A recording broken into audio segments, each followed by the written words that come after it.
Saudara, pelaku kekerasan seksual di Nusa Tenggara Barat hari ini mengikuti rekonstruksi yang digelar Polda NTB di 3 lokasi tempat kejadian perkara. Puluhan adegan diperagakan tersangka yang merupakan penyandang disabilitas. Disaksikan Kompolnas, kuasa hukum dan juga pendamping korban, Polda Nusa Tenggara Barat menggelar rekonstruksi yang dihadiri tersangka kasus dugaan kekerasan seksual. Kami sengaja menyamarkan tersangka untuk menjaga mental korban kekerasan agar segera pulih. Dari 3 lokasi rekonstruksi, semula ada 28 adegan dalam BAP.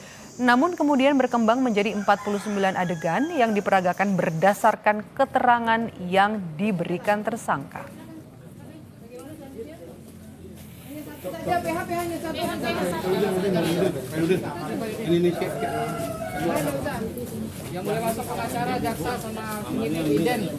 Dari 3 lokasi yang kita lakukan di dalam BAP, sebenarnya ada 28 adegan yang tertuang dalam BAP yang kita skenariokan. Tetapi saat ini berkembang di lapangan itu ada 49 adegan. Hal ini disampaikan karena ada perkembangan perbuatan yang dilakukan oleh tersangka itu mengembang di lapangan. Kami laksanakan, kenapa? Karena kami mengakomodir keterangan-keterangan yang diberikan oleh tersangka dan perbuatan yang dilakukan di 3 TKP. Ini adalah hak dari tersangka, kami akan mengakomodir itu. Lembaga Perlindungan Saksi dan Korban LPSK telah menerima permohonan perlindungan dari korban asusila yang dilakukan pemuda disabilitas di Kota Mataram, Nusa Tenggara Barat. Wakil Ketua LPSK Sri Suparyati menyebut LPSK telah atau berkomitmen untuk memberikan fasilitas guna memperkuat proses peradilan pidana. Sri juga menyampaikan ada sejumlah kendala dalam proses penegakan hukum kasus asusila pemuda disabilitas karena keterangan korban yang belum jadi basis utama.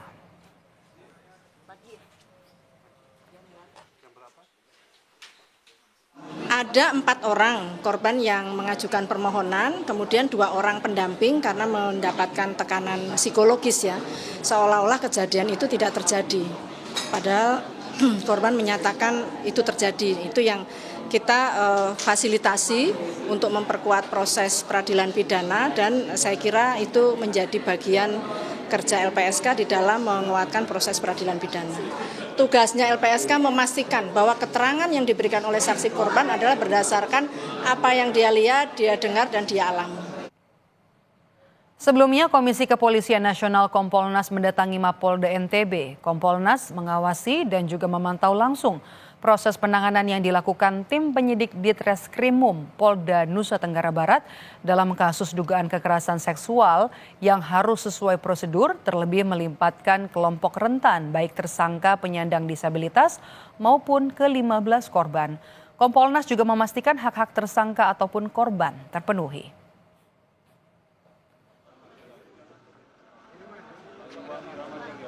Dan saya bersama tim dari Kompolnas adalah memastikan bahwa apa yang dilakukan penyidik ini dalam menangani perkara tadi sudah sesuai dengan prosedur yang diamanatkan di dalam KUHP maupun Undang-Undang TPKS, bahwa penyidik sudah proper atau tidak.